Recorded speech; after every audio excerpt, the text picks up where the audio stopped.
नमस्कार। आप सभी का हमारे चैनल जय गुरुदेव उत्तराखंड में एक बार फिर से बहुत बहुत स्वागत है। आज का ये विशेषांक हमारे सभी दर्शकों के लिए एक बहुत ही अद्भुत जानकारी होने वाला है। तो आइए बिना समय व्यर्थ किए हुए लेकर चलते हैं आपको आज के अद्भुत विशेषांक की ओर। एक बार की बात है, कैंची धाम में महाराज जी विराजमान थे। बहुत से अनन्य भक्त महाराज जी के इर्द गिर्द बैठे हुए थे। महाराज जी से अपने अपने प्रश्न, अपने अपनी कोई वार्ताएं, अपने अपने कोई प्रसंग महाराज जी के समक्ष रख रहे थे, आशीर्वाद प्राप्त कर रहे थे और अपने अपने गंतव्यों को जा रहे थे। तभी क्या होता है कि वहां पर एक विद्यार्थी जो कि अभी अध्ययनरत है और महाराज जी के पास आशीर्वाद प्राप्त करने आया। महाराज जी के पैरों को छूकर महाराज जी का आशीर्वाद प्राप्त किया और महाराज जी से कहने लगा कि महाराज जी, मैं तो बहुत पढ़ाई करता हूं, मैं तो अपने जीवन में बहुत मेहनत कर रहा हूं, लेकिन सफलता नहीं मिलती। महाराज जी, मुझे ऐसा आशीर्वाद दीजिए कि जिससे मैं पास हो जाऊं और अपने जो मैंने मन में सोचा है, जो मैंने मंशा की हुई है कि आगे मैं जीवन में इस रुझान की तरफ जाना चाहता हूं, उसमें मैं कामयाब हो जाऊं। तो जो यहां पर प्रत्युत्तर महाराज जी ने उस विद्यार्थी को, उस अध्ययनरत विद्यार्थी को दिया है, वे हमारे सभी दर्शकों के लिए बहुत महत्वपूर्ण होने वाला है। क्योंकि हमारे दर्शकों को भी बहुत से प्रश्न रहते हैं कि जीवन में सफलता के नियम क्या हैं, कैसे हम सफलता प्राप्त कर सकते हैं, हमको क्या करना चाहिए।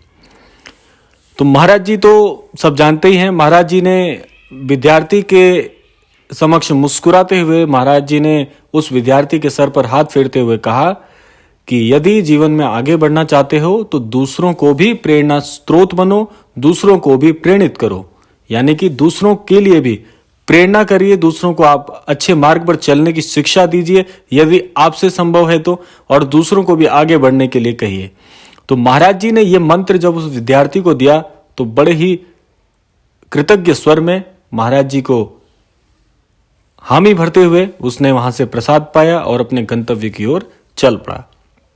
अब समझने वाली बात यह है कि महाराज जी के इस छोटे से, यदि हम इस छोटी सी घटना को देखें, महाराज जी ने ऐसा क्यों कहा, तो इस पर यदि हम चर्चा करते हैं तो बहुत ही गूढ़ जानकारी, बहुत ही गूढ़ रहस्य हमको समझ में आता है।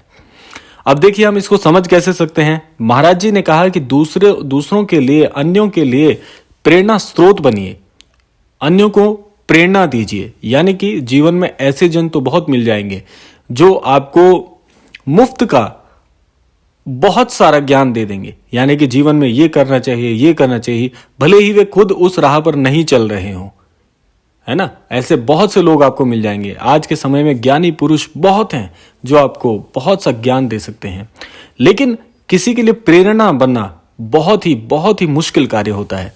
आप किसी के लिए एक प्रेरणा स्रोत बनिए।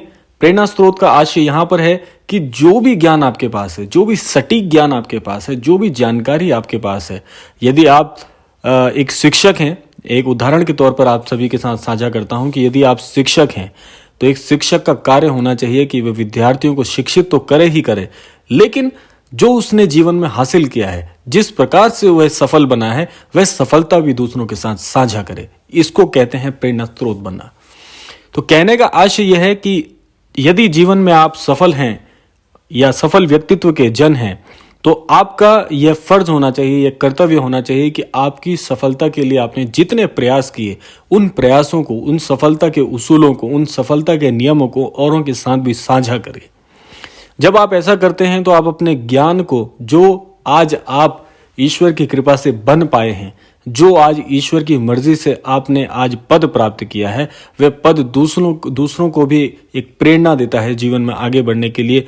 और यह तो सृष्टि का नियम है कि ज्ञान को जितना फैलाया जाए, ज्ञान को जितना ज्यादा आगे बढ़ाया जाए, वह ज्ञान बढ़ता जाता है, ज्ञान कभी कम नहीं होता।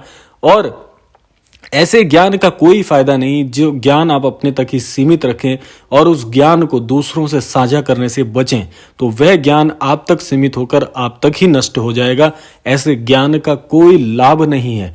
यदि आप ज्ञानवान हैं, यदि आप शिक्षित हैं, यदि आप समर्थ हैं, तो उस सामर्थ्य को, उस ज्ञान को, उस उपयोगिता को जीवन में औरों के साथ भी साझा करिए। उस ज्ञान प्रकाश को दूसरों तक फैलाइए। जैसे एक उदाहरण के तौर पर हम समझ सकते हैं कि जो एक दीपक होता है, दीपक आपने देखा ही है, दिवाली पे आपने दीपक जलाए होंगे हरियाली में। दीपक क्या होता है कि एक अंधेरे स्थान पर यदि एक दीपक जल जाए तो उसका प्रकाश, जितना उसके प्रकाश की सामर्थ्य होती है, उस प्रकाश से उस अंधेरे को दूर करने का प्रयास किया जा सकता है। तो दीपक का सामर्थ्य जो है वह उस अंधकार, जितनी उसकी सामर्थ्य है उसके अनुसार उतने स्थान को रोशन करता है, उतने स्थान को जगमगाता है।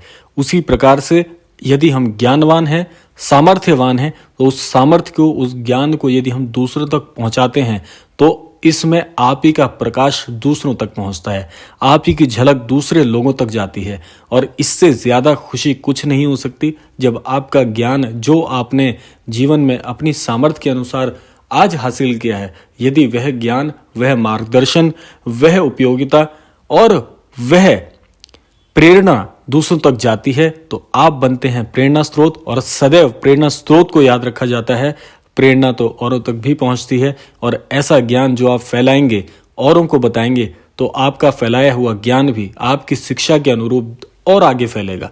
यानी कि आपकी ही इसमें जो आपने अपने सामर्थ्य से सीखा है, आप ही के नाम की, आप ही के यश का गुणगान स्वतः होने लगेगा, आपको करने की आवश्यकता नहीं पड़ेगी। तो देखिए, महाराज जी की एक छोटी सी शिक्षा से हमने आपको इस प्रकार से बताया कि आपको जीवन में इन उसूलों पर चलना सीखना होगा। यदि जीवन में कुछ करना चाहते हैं, आप चाहते हैं कि आपके साथ साथ आपके और भी जो आपकी शिक्षाएं हैं, आपका जो ज्ञान है, आपके साथ साथ सीमित ना रहते हुए भी असीमित, असंख्य जनों तक पहुंचे, तो आप पाएंगे कि आपके ज्ञान का जो संतुष्टि आपने मन में अब तक हासिल की थी, उससे कहीं ज्यादा खुशी होगी यदि आपकी बात और 100 लोग और हजारों लोग और असंख्य लोग तक जाए।